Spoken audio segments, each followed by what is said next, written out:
If you were to go today, if your leadership responsibility were to end today for a reason or another, will your team be able to continue successfully to deliver, to carry on with your vision without you?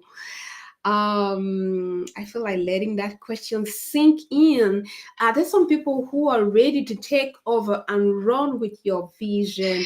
What are If you you were to doing go to develop today, your if your leadership people? Oh my god, what's responsibility were to end today echo? for a reason. Sorry about that. I'm putting away all the phones. This is my control to check if I have sound, so I can see I have sound now. So these are the questions we'll be asking today. What do you do to keep the vision going? What about your leadership legacy? What are you doing to develop your team? I'm Trudy Glory, and it'll be a pleasure like taking you through the content today to help you expand. John says the most essential lesson in leadership is staff people development. What makes him say that? And why is it so important to invest, to be intentional about developing your people? What impact on you? What impact on those people? What impact on the organizations? These are the questions we'll be answering in today's live session for developing, activating the super, bringing out the leader in you. You know, it's 2025, and we said this is the year we want to bring out the superhero, super professional, super leader. And this specific series is all about bringing out the super leader in you. So we are continuing our series, and wow, I just found quickly browsed through a slide and realized we are in week 11. 11 meaning for more than 10 weeks we've been talking about leadership. It also means we just have one more. Oh wow, in the series. It's like, oh my God, it's finishing. No, it's not finishing. Some more things are coming. We'll talk some more before the end of the live, and stay tuned. I hope you have subscribed because we are working. We really want to continue to provide tools, strategy, and content to bring out the leader in you, to activate and amplify what you are already doing as a leader. So I hope you have subscribed to be informed of the new things coming. I'll be posting to hear from you the best way you would like us to continue this mini format, little digestible things. So that's why I'm saying I hope you have subscribed to be able to give your point of view. We want to continue to provide a content that meets your need. It's all about creating something that gives you value. So if you've not, it's time to just go down there and hit that subscribe button. And as I said, before the end of today and next week, you hear some more about what is coming after the live series. The beautiful thing is, all the content we talked about, how to improve up your leadership game, will still be available. So you can replay, you can watch again. If it provided you value, if it helped you grow as a leader, you can go back and watch.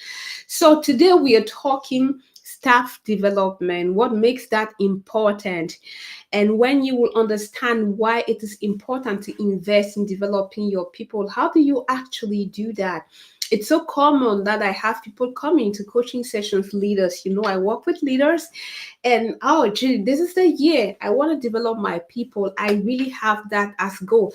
Hey, I even want the goal of this coaching time, the 4 6 months we have together to work on developing people. Great. And what's your plan?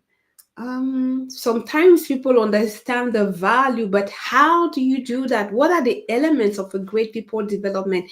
We will talk some more about that so that by the end, in about 50 minutes, you would have not only a clear understanding of the value developing people will bring to you, to them, to your organization, but you will also have concrete things you can do right after this life to start developing those people, those leaders around you, concrete actions that you can take right away.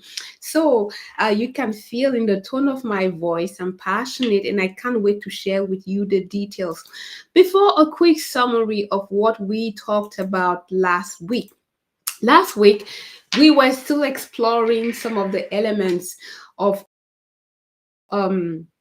leadership. We talked about the price tag. Last week was all about habits. Last week was all about the cost you pay. We talked last week about the importance of discipline, how discipline is that thing that will create consistency. It takes discipline to do and execute and walk the talk. It takes discipline for you to really deliver on your promise. It takes discipline for you to get the result that will confirm that you are not just a leader who says a lot of good things. It takes discipline to make space, to hear people, to listen, to show people you care. It takes discipline to deliver, to do the work. It takes discipline for you to really deliver on your promises, and that's why we say discipline is something that will make you be perceived as someone consistent, someone, but also someone who delivers on the promise, which will increase your credibility. You don't want to be that leader who is motivated, on fire one day, one season, a couple months after. It's like, and we'll talk even more about that today. If you're a great leader who can talk, sell a vision, motivate people, but if you don't get the result, if what you sell to them as a vision, you don't deliver on it, I'm not sure you have that leadership position in that organization for a long time. And it takes discipline to do what it takes to deliver the results. And we also talked last week about the importance of building habits, be it making space to talk, to connect to people, to understand them, to make them feel seen and valued. It takes discipline, it takes routine. Discipline and routine will establish the consistency. So, we talked about the importance of all of that, and there were three actions that you were encouraged to do. Like one, leadership habit. What is one thing that helps you be successful in your role as a leader? And we asked you how you could turn that into a routine, something that you do regularly, every day, every week. The thing that is for you. If it's making space on your agenda for one-on-one, did you book that time on your agenda? Did you do it last week? If you did, what did you notice? It's all about building habit. It's all about being consistent. So I'm curious to hear from you, and I think I'll put this in the chat so that even if you watch this later on as a replay, you can stop and reflect. This live are not just like we really want to impact, and by now, Judith, is all about action because results are in the action. So, what did you do last week, and what have you noticed? If you didn't do anything, fine. What do you want to do this week? Hey, all these frameworks, secrets of John Maxwell, if there's no action, nothing will happen really. Your head will be heavy with a lot of information, knowledge, but you take action to put that for the transformation to happen. As you invest in one-on-one to talk with your people, you will get to know them. You will get to know what motivates them. You'll get to know what they care about. And as you do more of that, you'll notice they open more. They open up more. They trust you more. If your own habit is about maybe you are struggling with execution or walking the talk or delivering, hey, maybe and you've put time on your agenda to check on your to-do list, to check on your priorities. Did you do that last week? What did you notice? If you've not watched the video of last week, I really encourage you to take some time, plan some time, maybe switch. I don't know how many hours you give to movie, to distraction, or just scrolling social media. Stop and watch it. it's really important for you to have a routine. We saw even how research says successful people is not just one time goal, a lot of energy. It's those who consistently do the thing. You can see that with athletes, with musicians, with it takes routine. So what's your own routine as a leader? Build and create your routine and see by yourself the difference it makes. So last week, discipline. This week is developing people. What makes it important to invest in developing people? This is the question we're delving into it.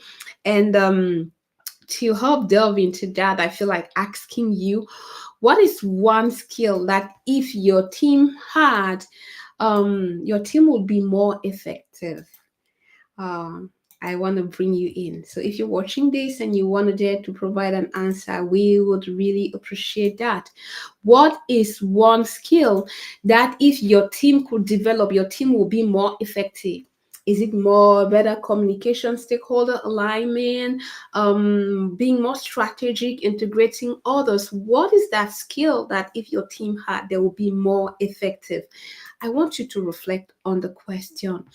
Um, and if you identify the skill, the next thing is not, it will not be displayed because I didn't have that in my notes. But if you know the skill your team needs to develop, what are you doing to develop that skill?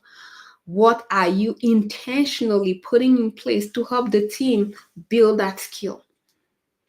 We are talking staff development, guys, because staff investing in developing your team, in developing your people, will help them acquire the skills that will have an impact on the team, will help them grow as leader. As we saw in week 2, there are various levels, and helping the team to build the skills they need would allow them to, like, you put you at level 3 production leader, where you motivate and encourage, get the team to deliver the result, to deliver on the assignment. I was saying, well, if as a leader you don't deliver on your remit, there's great chance you may lose, you will not be the leader of the team for a long time.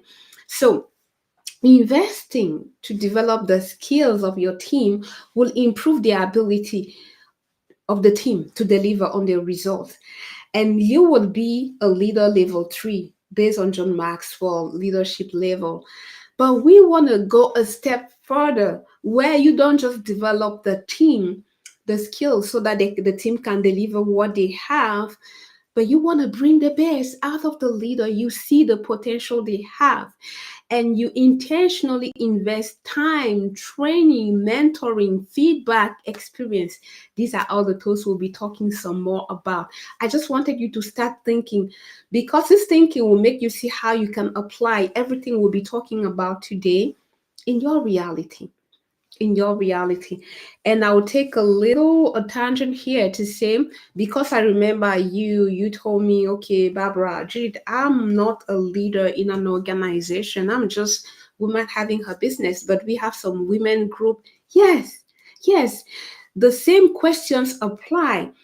What is a skill that your women's group, um that will help your women's group to be more effective? What are you doing in that women group? Are you having impact in your community? Are you trying to create something? Or I'm thinking about you, Marie Elaine, like the group of women, moms who want to play basketball. What's the aim? And what skills will help bring that group of mommy playing basketball to the next level? What skill do you need? Communication, coming together, strategic planning, just reflecting on that, and then intentionally, what can we put in place? What can I, if you are the leader of that group, what can I put in place to help develop those skills? So what makes it important to, I will go now in more details why it is important and essential. To the point John says, it's the most important lesson in leadership. I felt like the most. It's kind of too high, but then you will notice there are many slides showing really the value. There's so much value in developing others. Number one, just say, John says, well, a great leader doesn't create followers. He's not after having more people following. This is kind of the tendencies of gurus. A great leader, he develops leaders.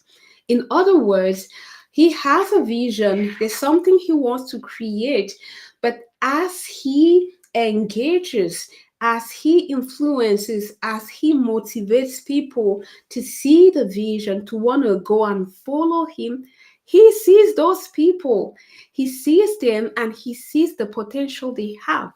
So the goal of a great leader is not, I want this great technical person, this great marketer to follow me. It's not about me. I want this great leader, marketer to be the best leader, marketer, salesperson, developer they can be. So it takes the focus from, I want people to help me, but you want other people to be their best, to flourish and go as high, as far as they can. This is something that you can see the difference in this in organization. I've worked with leader who would invest, but they'll invest in someone. Oh, this person, this guy is brilliant. But the guy, the direct, is like, this person makes me shine. We are a great match. And as you listen, you can see that they are investing in this person for their growth as well. Like, I'm very strategic, they are very detailed. So I can see what is possible. They make the process, they go into the detail, they get the numbers, and they get the job done with quality. No, no, no. If I move with them. It's good because they'll be investing in this person. But how about going a level higher where it's not about developing that person for my goal, for my vision, but developing the person to be the best they can be? You will see the difference when an opportunity comes for that direct, that person. You're working with a great opportunity, what we call a lifetime opportunity. The great leader will not hold this person back. No, no, no. I'm successful because they are the one, they're the secret behind my success. A great leader will encourage this person to go and flourish because they see this person has the potential. This person will flourish, will achieve more. It will be better for them. That's the type of leader. That's what will distinguish you, even to make you a leader of level 4, which is people developer, not just production. So it's important. Why? Because you are not just about you, your vision. You're all about developing other leaders around you. It's not just about you, it's beyond you. And as you develop people beyond you, it makes the team stronger because you're investing in this person to be their best version. They become stronger and the whole team becomes stronger. So, investing in developing people, they grow, and as a consequence, the team is stronger and the organization has better leaders. That's why I said there's so much value for you as a leader. When you have the reputation of being a people leader, people want to work for you. Now, I want to be on Judith's team. I want to be on Barbara's team because when people go there, they grow. She creates training opportunity. She does a lot of good mentoring for your reputation, for your legacy. If people can continue to carry your vision when you're gone, it's good. So developing people is good for you. Developing people is good for them. They grow. They grow. When they started, it's different from where they end. That's why I was saying I've worked with leaders where people will say, no, I will follow that VP, because when you are on their team, there's no way you will not grow. They are always learning, training, mentoring opportunity. They know they will grow. It's good for you, your reputation, your legacy is good for them. They grow, they have opportunity, leadership opportunity, you make them. And it's good for the organization because the developers, the leaders, the talent that they had at the beginning is not the same. They have grown. There is so much value in investing to develop your people. Another reason is like beyond you. I like to say, John says legacy is not built by one person, it's built by many people. So I think I'll disappear to let you see this beautiful quote. Um, the true mark of leadership is how well your team thrives without you. This is so good, guys. So, so, so good. And it is so real. A real mark of a great leader is not when everything is dependent on you. And if you're not there, nothing happens. No. The true mark of leadership is when you can, I don't know, go on vacation for 2, 3 weeks and things are not breaking. How so? Yeah, that's the true mark because you've been able to organize the team, the processes to provide resources so that your team is kind of a self organizing team. That's, yeah, you've done a good job. If say you have your own business and then say you open stores and then you have a store where when the store manager is not there, it's like people just keep calling you. This is not working, this is missing, we don't know where ABC is. Would you prefer the leader of that store or a store where when they're on vacation, you don't even hear about them. The results of their thing, everybody knows the job, they're doing it. Everyone will select the second one. Why? Because the leader of that second store has put things in place. Um, he has identified the strength, the key people who does what. He has put processes in place and he's given to his people what they need to be able to run the store. That's a true mark. If you doubt, I know in organization they look at leaders, and if you feel overwhelmed, like everything is under your control, on you're kind of a single point of failure, when they look at you and you have kind of reputation, we cannot move them there because if we move them there, things will break. Not good. Not good. You're not ready for a bigger challenge because you hold everything under you. And that's not a true mark of leadership. The leader empowers, he shares knowledge. And I tell you, how self organizing is your team? How can your team be successful if you're not there? If the answer is great, excellent, because you've been able to create a self organizing store, leadership sees that and says, okay, oh, her store is well organized. Maybe it's time to give her 2 or 3 more stores because you've created processes, tools, you've organized, and they can run without you. So they can give you something else. And that's how you end up with 2, 3, and then from 2, 3, maybe a region, a country. That's how people grow.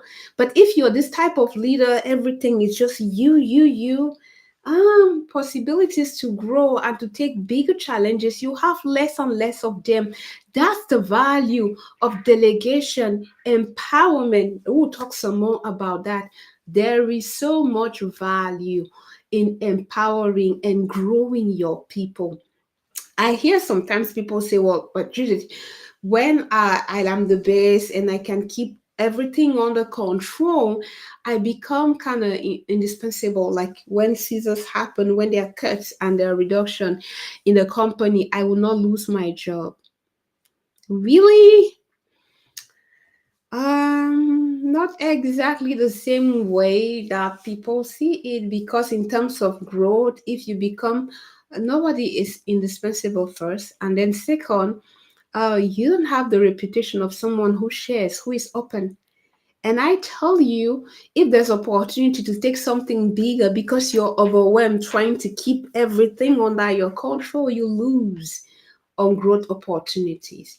So again, this question for you: how, if you were to leave or to go and take another opportunity, how effective will your team be? Will they be able to run and do things without you? I want you to reflect on that. It's important. Even just for this is a reason for you to start to get intentional today to develop people around you. So these are the reasons why John and I and most people will say leadership development is important. So if you understand that, let's move to the next thing. How do you actually do that? Will come some more about reflection later on. I want to move with the content. So these are some things that John suggests you can do to move from, the leader who simply manages the day to day to the leader who wants to be a people developer. um Observe the changes, look at what is displayed. On the left, you have more a boss, a manager, or however you prefer to call it. And then we want you to switch from that to a developer. And one thing I want to precise here, because I got the feedback, well, Judith, when we listen to you, it's like you're all about the people, people, people. And is there no risk that as we focus on the people, we may not deliver on result? The point here, I'll talk about task, I'll talk about organizing work and switching, making the shift from task to the people. I'm not saying abandon the task, abandon the organization. No, it's like add another layer.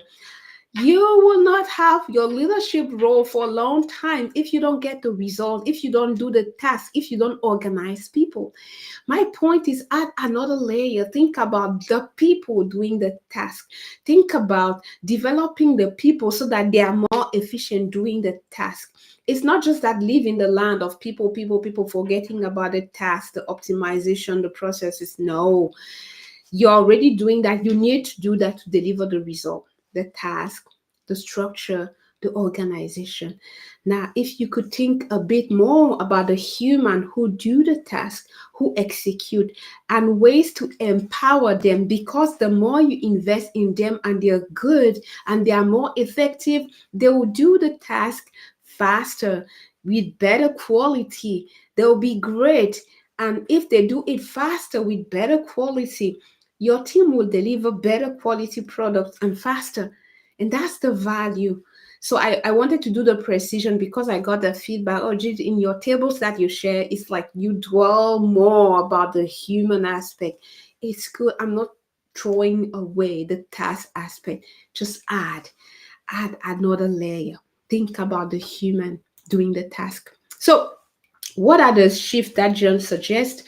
Um, Maybe now as a manager, you really focus on what do we have the task the day to day, and depending on the organization, task can be the heavy thing you do on a day to day.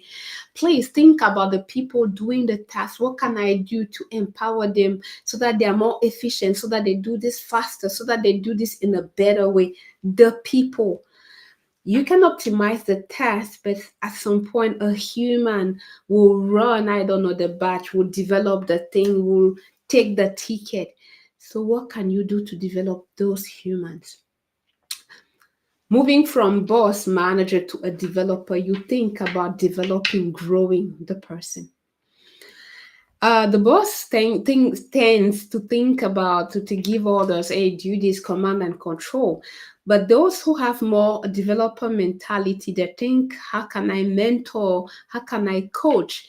Which are all things that will help, as I said, to develop the human, the person, coaching, mentoring. And I feel like taking a pause here and asking you, how much coaching and developing are you doing? Um, you invest in growing the people, or you just give instructions, orders, and you expect your direct to execute on the orders? Do you take time to sort of check with them how comfortable, what they like, how they could do it better, what will help them be even more effective? This is the coaching mentoring we're talking about. If you just come and say pick more calls, do this are you're pushing things on them, but you don't know pull. I like the yeah, you're not pulling where they are. Are they even motivated? Do they like it? But when you start to have conversations around what could make them more effective, you will hear if you ask the question, Well, I think I don't like doing repetitive things. Great. This is someone who likes to learn. And what could be done to make you more motivated? Maybe doing in a different way, adding new tasks. You just learn something about what motivates, what drives your people. And as you give them those opportunities, they'll work better. They'll be more effective. So it's important to think coaching, mentoring, not just thinking, but making space on your agenda for that. I don't know, I cannot tell. I've done more than 5,000 coaching sessions where people say, oh, Julie, yeah, I make time for my people. Excellent. One on one. Wonderful. What's the content of this one on one? Yeah, we make updates on projects. Oh, okay. And how does the updates on project tell you about the motivation, the engagement, how they feel? Silence. Making space for that coaching and mentoring is stop to look at the human. What do you feel about your task? How do you enjoy? What it's making space for that. And a lot of times, leaders will say we don't have time, especially those who naturally it's not their tendency to talk human, to talk to see the human. They just see the task. Oh, I don't have time for that. I've had many leaders tell me, I'm not a babysitter. They have a job description. They just have to do what is in their job description. Yeah. But imagine if you knew what drives them, if you know the environment that brings out the best of them, why won't you do that? Because they will do their best work and the overall team results will be better. Why not? And sometimes I like to say, oh, we don't have time. I have like 7 direct reports. If I have to do additional one-on-ones, my simple suggestion, if it's an hour per week, how about cutting that into 30 minutes for project? But you need to stop and talk about the human and just listen. You will be surprised at all the ideas that they have. Like you will demonstrate that I see you, I care about you, and I want to create an environment where you do your best work. And that's why so many organizations are embracing coaching because coaching creates that space. Coaching is not okay. Where are we with the project? What are you doing? It's not a project update. How are you human? What do you need? How are you feeling? And what can make you more motivated, allow you to do even better work? You doubt? Just give it a try, even 15 minutes on your agenda to just stop and listen, not push things to people. Because again, I have people say, okay, we'll do that. I started doing one on one. Yeah. And I had a meeting and I told. And I'm like, I'll just play back what I hear. I'm hearing you told, you gave instruct. What did you learn? Silence again. Stop and listen. You may a wealth of information that will just transform the way the person and the team, the dynamics. Because that moment that you stop, hey, how are things for you? How do you like your job? Sometimes that for maybe new people onboarding when someone has just joined the team. But even those who've been in the organization for 30 years, they need that. They may see places where work could be optimized, where time efficiencies, where new lines of product could be created, where the morale, new ways to engage, to like impart the culture to millennials. For you to get that, stop and listen to the human. But a lot of leaders don't do that. So I'm pleading, you can see all the time I'm spending on this. There's so much value. If you doubt, just give it a try. I'm saying even just 15 minutes where you give them the microphone. How do you like your job? In what ways? What could make you be more effective? You may be surprised at what comes out of that. So, the leader who is also a developer, he focuses on coaching and mentoring. The boss tends to think a lot about workload, and I said it's great. Organizing the work to make it efficient is wonderful. How about also making space to think about developing the potential to manage the workload? The example I just shared. stopping to listen and asking your people, what do you think could be done to improve the workload, to work more effectively? They have ideas. They are the one on the floor. They are the one picking the call, developing the product. So they know their reality and they may have wonderful ideas, not only about the workload, but about the morale, like what will get people more motivated. They will tell you. But if you don't make space to listen, you will never know. You will never know. A leader who has a boss mentality tends to want to keep control. Exactly what I was talking about. I'll talk some more. I'll insist because there's so much value. A lot of leaders say, "Oh, we're drowning. There's too much work. I have a lot. Like I'm on the day-to-day operational. I feel like I'm. I have no life, just work, and I carry work home." And who are the people? Who can you delegate? Who trust? I'm not sure they're going to do it well. And those leaders, they tend to like concentrate things under them. When you trust someone and they see that you trust them, there's so much value. I don't know if you have kids or nephew. The first time you tell that child, hey, today you are in charge, say, of the cooking, of the recipe, it's like it's a responsibility. They feel honored. Hey, mom, dad, uncle, they trust me to be able to do this. Yeah, I'm responsible for this. It creates confidence. It makes them want to live up to the trust you demonstrate them. Research shows that when people are empowered, they're happier. And that's why empowering and delegating, letting your people choose, like have some say on how they do things, they will be more confident, they will dare more, they'll be more audacious. And as a consequence, there will be more confident leader. There's so much value. And as you do that and you assign them one thing, they do it well, you will see you can lean on them. You can have vacations. Sometimes I don't understand. There are some leaders who struggle so much with delegation and empowerment. Oh, Judy, the quality. And when we drill down, um, a clear description of what success looks like is what is missing. A lot of people, I'm responsible. At the end of the day, what they will produce as I empower them, I will be responsible for that. Excellent.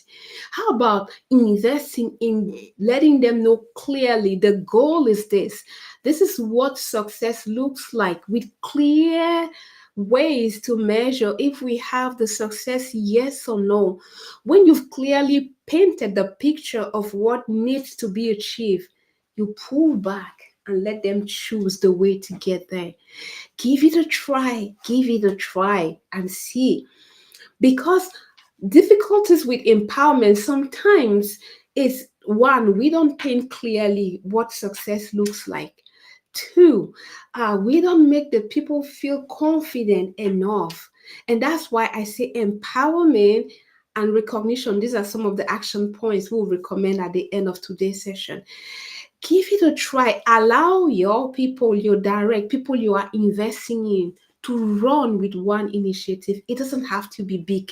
No, Jesus, I cannot take that risk. This is a high profile, high visibility. Start small. Is there a small thing that you can assign them and get away from their back?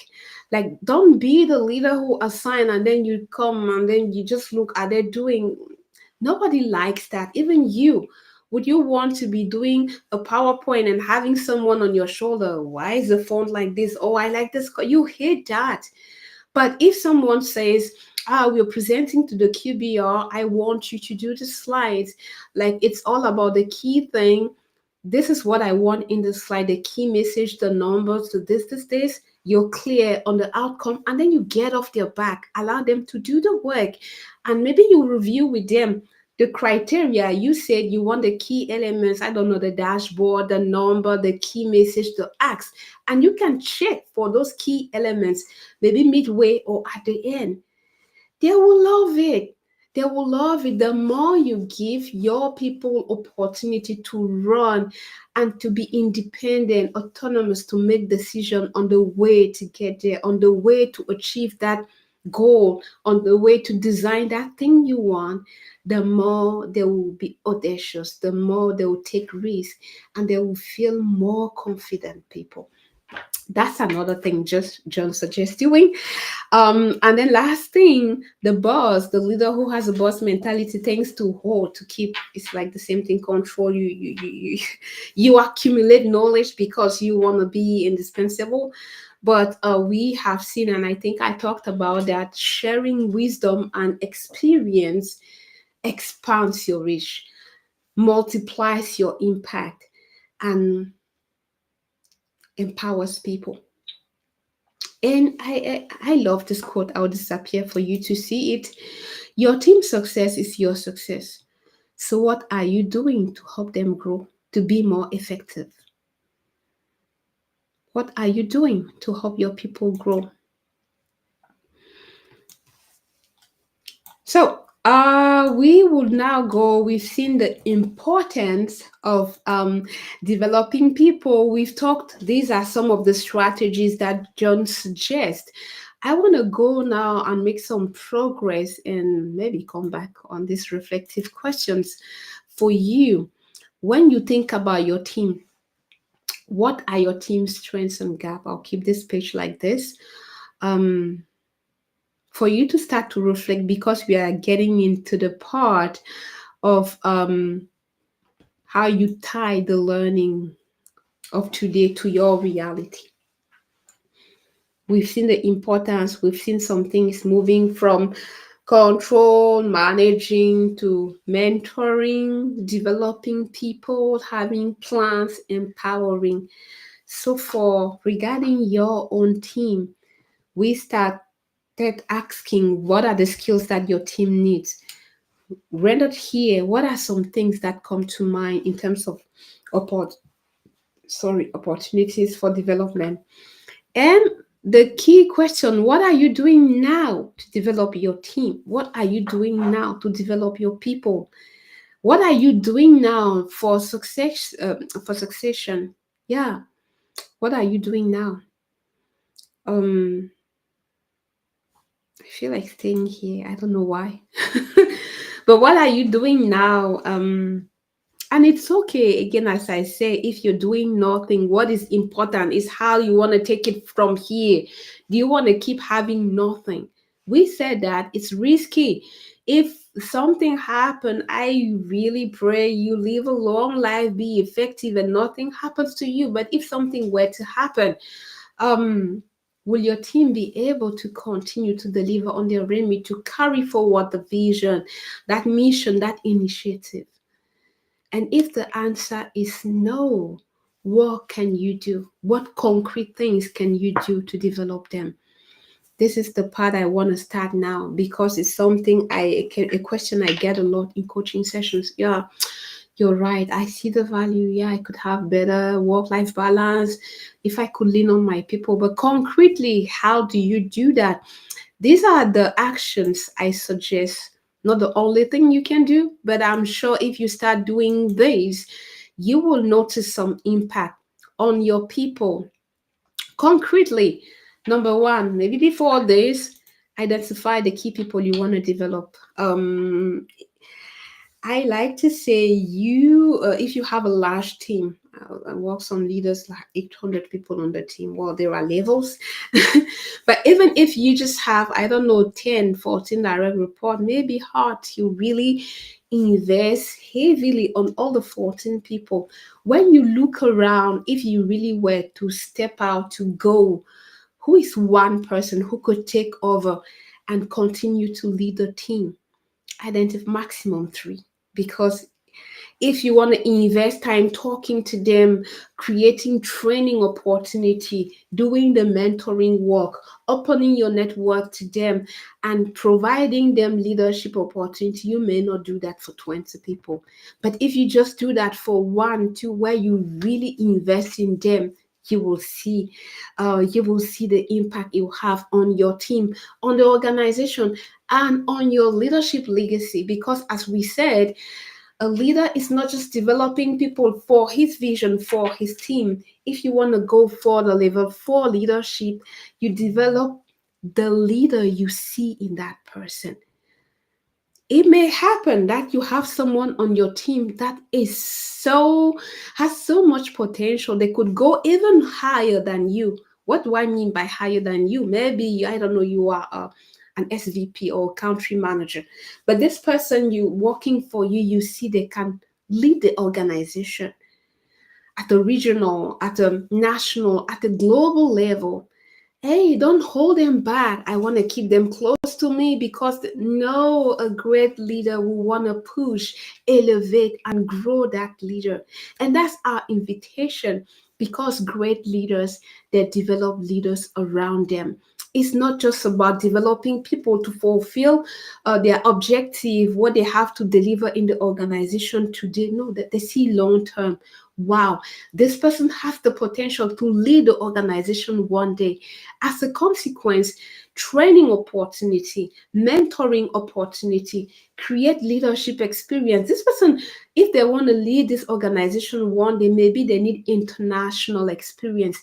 And as a leader, you will do everything you can to allow them to have this international opportunity. Great leaders do that because they want to develop leaders around them. It's not just about developing people for me to make me shine, but to develop people so that they can be their best. They can go as high, as far as they can as leader.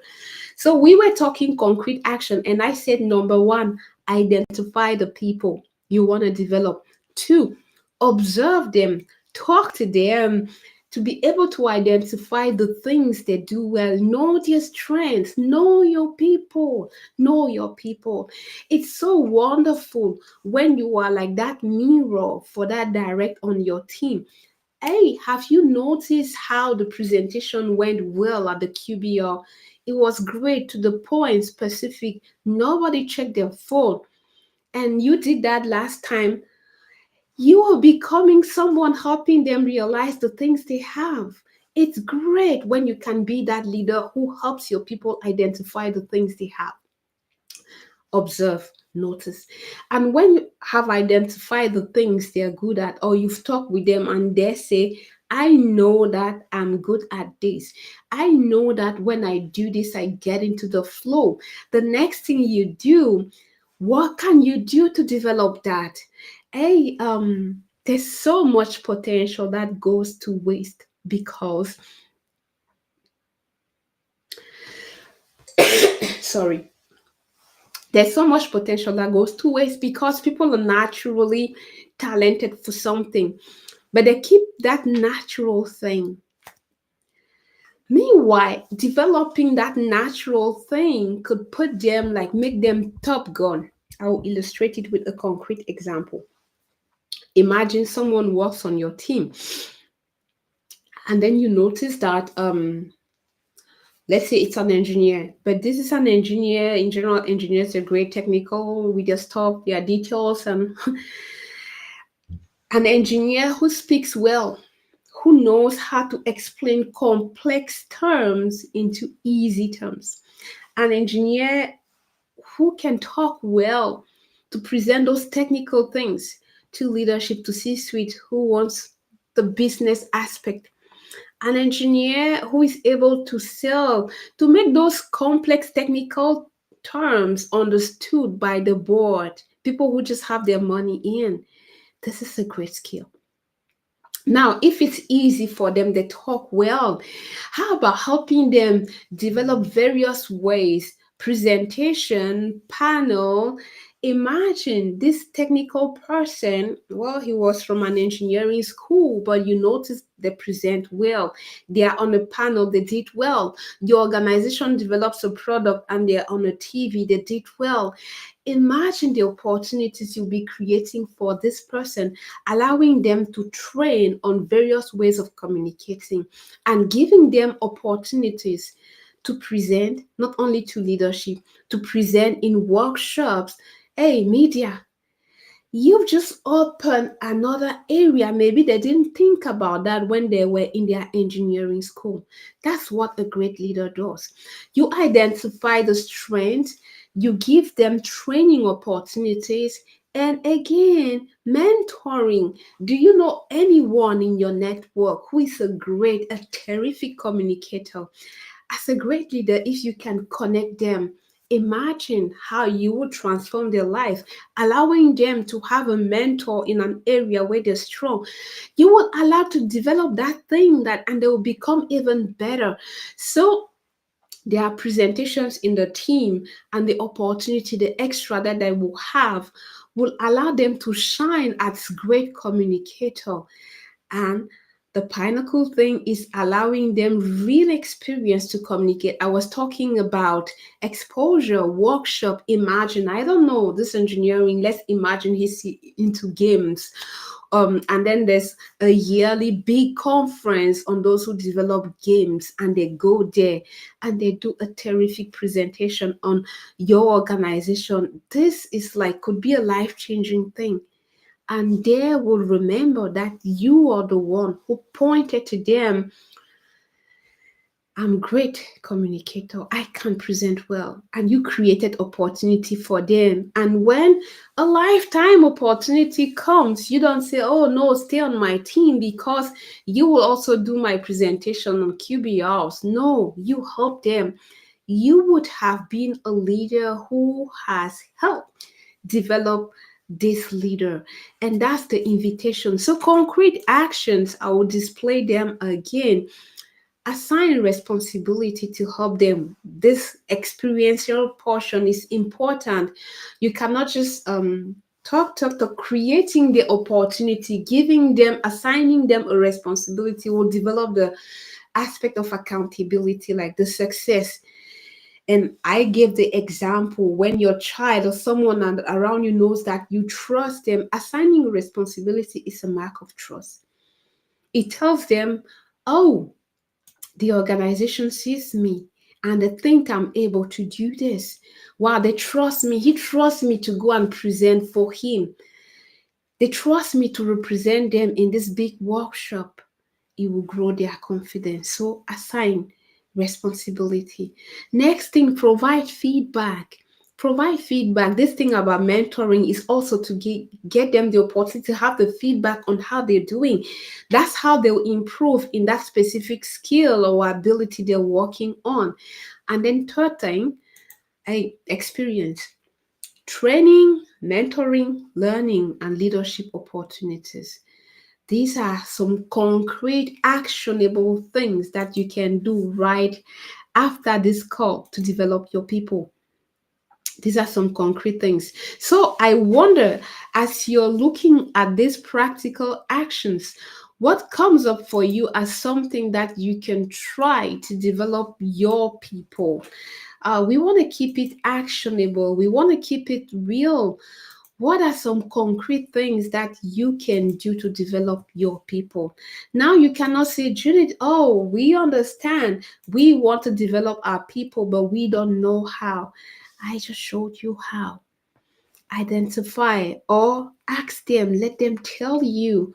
And then from what you know, create a plan. The last sentence, I think I'll bring it back. The last sentence says, ongoing training opportunity, feedback and mentoring, and then leadership opportunity where they have an assignment to demonstrate that. These are concrete things. These are concrete things. And sometimes, like leaders who are still in the finger pointing business, I cannot really do this, because this is kind of HR thing. You can sit there and wait for HR, or you can take things. What is under your control that you can make happen for your people? You want to have this reputation of people developer. Get intentional. I mean, allowing your direct to get a training opportunity. Oh, HR may say there's no budget or whatever, but there is a lot that you can do. And I ask you, just look around you. Who do you know Who knows who can train this person? Who do you know who can mentor this person? Who do you know? These are things that are under your control that you can do. So instead of the company, the finger pointing thing, you remember the allergy essay, it's just one pointing, three is pointing towards you. So there's a lot I can bet there's always something that you can do. You really want to develop your people, you can train them. You can give them feedback. You can connect them to people who know how to do that. You can recommend books.